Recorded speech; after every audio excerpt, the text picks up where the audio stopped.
Jutting out into the English Channel is the Isle of Portland, a rugged limestone peninsula steeped in maritime history. At its southern tip stands Portland Bill, with its iconic lighthouse warning ships of the notorious race just offshore. We spent the winter moored in Portland Marina, surrounded by dramatic scenery, wild weather and a vibrant liveaboard community, and it might just be one of the South Coast's best kept secrets.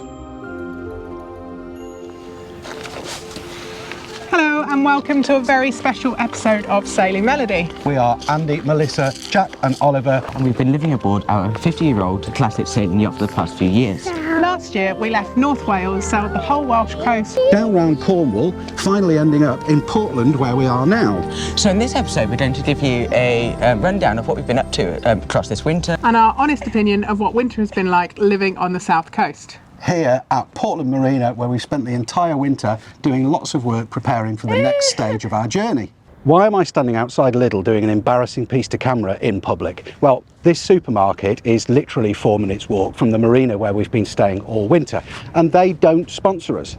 They don't give us any money.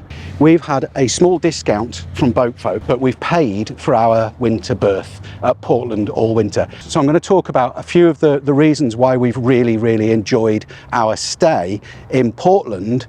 And I don't want you to think, oh, well, they've been paid to say that, because we haven't. But it's a really good place to consider staying. And part of the reason is the facility. So you've got Lidl right here, literally 4 minutes walk from the marina. Right opposite Lidl, there's a Starbucks if that's your thing. So if you're not sailing but your partner is, you can sit in Starbucks and get a coffee while your partner's learning to sail. And if that's not good enough, there's a bus stop about 100 yards from Lidl, which takes you into Weymouth on the #1 bus every 11 minutes, and it's not full of sick and it doesn't smell of wee. No, your eyes do not deceive you. Those are the Olympic rings. Now, the Portland Bay here, where inside the big breakwater, is where a lot of the 2012 Olympic sailing events took place, and the Weymouth and Portland National Sailing Academy is now based right here. So it is a hive of activity. Doesn't matter what the weather's doing, it can be blowing 50 knots and there'll be kids out there on boats and windsurfers going absolutely crazy. The Sailing Academy is this building over here on my right, and the Andrew Simpson Centre is over here on my left. The Andrew Simpson Centre is a sailing school, which is where Jack did his RYA sailing certificate. So if you do come here and you're lacking in confidence or you want to do a sailing course, they've got you covered for that as well. When you first arrive at Portland, you moor up on the visitors pontoon and then you come up here to the berthing masters, to the main office to check in. The staff here are all really friendly. We've been to some other marinas where the staff weren't so friendly, and it really kind of, it ruins the experience really. So to have really nice people on the desk being friendly and welcoming is a real bonus, and we've found that with all the Boatfolk marinas that we've been to. Opposite the main marina building is Salt, the on-site restaurant. Now, they're also opening upstairs a new sports cafe where they're going to be having live music, so that's going to be really exciting. So there's plenty of options for eating on site. Now this is something I have never seen before anywhere else. I'm sure there are others of these around the world, but this is just incredible. It's called a dry stack, and basically all of these boats are kept dry and undercover for the people who own them. And when the owners want to use them, they're lifted into the water and back out again by this huge forklift truck that gets right the way up there. It's incredible. If you remember earlier on in the year, we spent our fair share of time in the yard here at Portland Marina having some new engine mounts fitted, which the boat care team did for us, fantastic job, and doing a whole bunch of work ourselves. Now, unlike other boatyards we've been in, this isn't a boatyard of broken dreams. This is a boatyard where stuff is actually happening. There are boats being worked on and there's a constant changeover, but that doesn't mean it's ferociously expensive. We found it's been really affordable for us. Talking of the boat care team, this is their actual main unit behind us. It's all really well self-contained and on site, so they've got a really good attitude here towards people working on their own boats, but they've also got all the expertise to do everything, so your anti-fouling and your engineering work and your wiring and your electronics and rigging and everything they can do on site.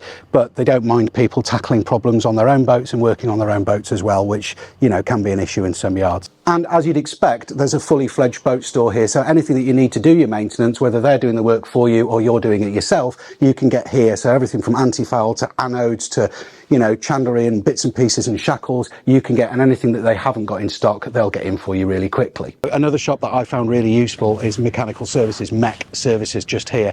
So bilge pump pipe, hydraulics, pneumatics, diesel pumps, filters, impellers, that kind of thing. Absolutely invaluable. Like anybody else, they're not sponsored. We're not sponsored by them. They're not paying us to say this. I'm just telling you that it's really handy shop. Similarly, right next door to mechanical services are Moat Sales. Now, as you know, Melissa does all of our canvas work. However, this is right next door to the marina. So if you are here and you need sales or you need sail repairs or you need canvas work doing, apparently these guys are great and they're the place to go. And the only reason we're not using them is because Melissa does all of our canvas work and Precision Sales do all of our sales, but apparently they come thoroughly recommended. And how handy to have them literally you could walk to the marina with a sail over your shoulder from here. So what does this all mean? Well, simply it means that we had a great time over winter and we just want to dispel some myths and encourage people to come here. When we first told people we were staying in Portland for winter, we had quite a few people say that we will be bored out of our minds, there's not a lot to do here and it's very exposed. Now, as you can probably tell, today is a really windy day, but we are actually quite protected by this inner marina breakwater you can see behind us. Then further beyond that in the bay, then you have the huge breakwater. So you actually find that even when it's windy in here, it's pretty calm and the boats don't move so much. So it's actually been really comfortable for us. Obviously, the marinas tucked a bit further inland are definitely more protected than here. However, you don't have the benefit of being able to go straight out into the open sea or into the bay and just sail. And that's what's great about here is you've got that big bay. If you don't want to deal with the swell and the uncomfortableness, depending on the wind direction, but most of the time you can sail out there and have some spicy conditions with wind-wise, but with less swell than you would if you went out of the breakwater into the sea. And I think that's what makes Portland really great. And obviously, I'm guessing that's why they chose to have the Olympics here. And, you know, some of the greatest people in the world have trained in Portland and Weymouth Bay. As for there not being very much to do here, I disagree, personally.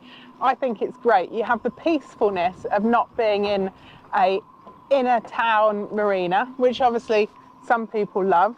We like it in short bursts, but it's lovely and quiet here. You've got lots of places to go and explore. You can jump on a bus to Weymouth if you want a bit more busy, and you've got everything you need on your doorstep. So my final thoughts on Portland Marina is it's one of those places that people just see as a port to stop off at. Now, if we decided to stay in the UK, which we're not, but this would definitely be well up there on my list of places to decide to have a permanent berth, because you have the beauty of the peacefulness of being here, everything on your doorstep that you need, but there's so much great sailing around here. And if you just want to potter in the bay, you can go in the bay and you're completely protected. But you can go, you know, all the way to Brighton if you want a long trip one way, and all the way to the Falmouth if you want a long trip the other way, or even to the Scillies. I just think it's a great location and I've really enjoyed it. I've really enjoyed the community here and I really think the staff are great. Also, one of the plus sides of staying in one of the Boatfolk marinas, which we thought the same when we stopped in Planar, which we also love, is the fact that they offer you these free days in all the other marinas. But it basically means you can cruise all season without spending a lot of money on marinas if you head into one of their marinas. I found it really interesting and I thought it was a really good scheme, and I definitely think other marinas should do the same. Other marina groups, obviously, where possible. We were due to leave today. However, it's windy. It's really windy. We could go across today. It actually doesn't look too bad in the bay. However, we want our first sail of the season to be a champagne sailing day. We want Ollie to have a nice experience. As you know, we had a few days where he was quite seasick last year. So we're going to wait until we have a nicer weather window to go across, be a bit kind to the boat for a first sail, and be a bit kind for ourselves. So we'll probably be here a few more days, which means that we can get more stuff done. Now, what have we been doing over winter to prepare for our next stage of adventure? Now, those of you that have watched every week know exactly what we've been up to. So we will keep it brief, but here's a quick recap. When we put it in a list, we were actually quite surprised at what we've achieved, because we felt like we hadn't achieved that much over winter, with me dashing off to see my dad and just sort of taking a bit of a beat. But the list is endless and I'm pretty sure we've missed a lot. So here it is. We have fitted our shiny new bow roller made by Dave. Much to Andy's discomfort, we have refurbished the chain locker. The anchor windlass has been removed and rewired. The anchor chain has been inspected. Jack fitted new markers and we have refitted it back in the locker. The anchor chain wash system has been fitted and is working. The windlass batteries have been rewired. We have sourced those pesky leaks in the forepeak locker and sealed them and fully insulated in there. The mast electrics have been rewired. The saloon bilge has been reprofiled and painted. The saloon bilge pumps have been removed, refurbished and refitted. Our fabulous custom-made long-range diesel tank has been installed and plumbed in. The engine batteries have been reinstalled and secured. I made some new canvas gates for safety, along with some hatch covers and a few other sewing projects. And as you know, Andy has spent a ridiculous amount of time in the bilges and in water tanks. So I have also now bought all the stuff, I think, maybe a few more bits, but all the stuff I need to make the cockpit enclosure. So hopefully that will be happening in our next port over the next couple of weeks. Dave has also rebuilt our emergency tiller, which we will open in next week's episode. We are very excited and we're waiting to open it with you guys. Andy is also in the process of fitting some davits so we can get the dinghy off the foredeck. And he's been working hard in the galley, which is coming up in next week's episode, not cooking. So that's a whistle-stop list of what we have been up to. But what about our plans next? People often say that life is like a river. It may take twists and turns, but if you throw a stick and watch it long enough, it's pretty predictable where it will end up. Life, for us at least, feels far less predictable. It's more like sailing across an open sea in patchy fog. You can plan your course, the wind can change direction, the current can surprise you, and sometimes you may need to change directions for reasons that you didn't see coming. And that's very much how we are approaching our travels.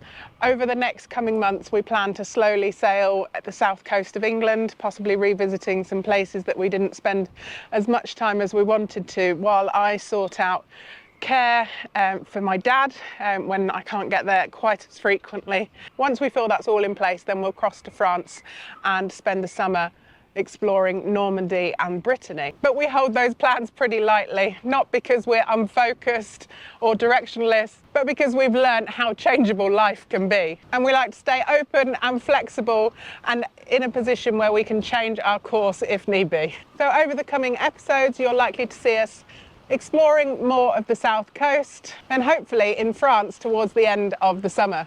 So what are the three things that have made winter in the UK bearable? Number one, being able to have a nice shower when the weather's awful has been an absolute game changer, and also having everything that we need in walking distance has been really, really handy. Number two is heating. We definitely couldn't have survived the winter without our diesel heater from Autoterm. it has really made life comfortable for us. We do actually have an affiliate link which is in the description if you wanted to buy one for your own boat or camper van, but we thoroughly recommend it. We would have been frozen and it's really made it really nice in here. And the third one, making YouTube videos for you guys. It's kept us going, it's kept us sane, and you know, it's forced us to do all the boat work that we want to do and get up every day with some motivation, and obviously your comments and support has really helped us along through this winter, so thank you so much. But for now I'm going to end the episode. I think we have chatted far too long. I hope you've enjoyed this episode and our look back on our winter here in Portland. Thank you for all your comments and likes and shares. We really do appreciate you. But we're going to go back, get stuck in some boat work and get ready to move. See you next week.